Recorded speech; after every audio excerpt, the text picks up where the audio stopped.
Salut, je sais pas si vous avez remarqué, mais ça sent un peu la fin. Ça sent la fin parce que on est le 28 mai, l'été arrive, le déconfinement arrive. J'arrive enfin à faire marcher mon micro, ce qui j'espère sera plus agréable pour vos oreilles. Le mémoire est surtout presque fini. Dans quelques heures, il sera derrière moi. Et donc, je me suis dit que c'était une bonne occasion de vous parler un peu de la fin. Alors, quand on parle de fin, on implique qu'il y a un début. Et je vais essayer de vous expliquer que croire qu'il y a un début et une fin, c'est pas une bonne manière d'appréhender beaucoup de situations. Pour moi, il n'y a pas de début, il n'y a pas de fin. Je vois les choses comme une respiration.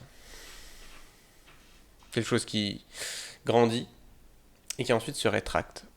Ce serait comme la mer, avec les vagues qui vont, qui viennent. Et bien, je choisis de voir les choses comme ça, puisque je trouve que c'est très représentatif de ma manière d'appréhender le monde. Par exemple, quand on... Là, j'ai beaucoup travaillé pour ce mémoire, donc j'ai beaucoup donné d'énergie, donc je me suis répandu, entre guillemets, mon intellect, même si, bon, voilà, en toute modestie, bien sûr.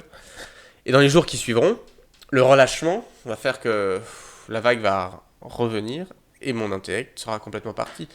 Je me mettrai sûrement à faire du tuning et puis je sais pas, à boire de la bière en sifflant les filles dans la rue. Bon, trêve de plaisanterie. Il y a un livre que j'ai lu un jour, dont j'arrive absolument pas à me souvenir du titre, ni de l'histoire. Enfin, je me souviens de rien sauf de la fin, justement. Et alors là, vous vous dites, mais du coup, il y avait une fin. Oui, mais non, il n'y avait pas de fin. Puisque ce livre se concluait sur un bon livre, c'est un livre où il n'y a pas de fin. Et c'est vrai. Euh, Quand on a bien fait quelque chose, ça ne s'arrête jamais. Un exemple très facile pour objecter qu'il y aurait une fin, ce serait de dire bah après la vie on meurt, donc c'est la fin. Mais si alors simplement si on a eu des enfants, ils continuent un petit peu notre action d'une certaine manière. En tout cas, ils perpétuent nos gènes. Même si on n'a pas d'enfants et qu'on a fait autre chose, qu'on a, je ne sais pas, construit une cathédrale, construit une maison, écrit un livre, fait du tuning, ça perpétue.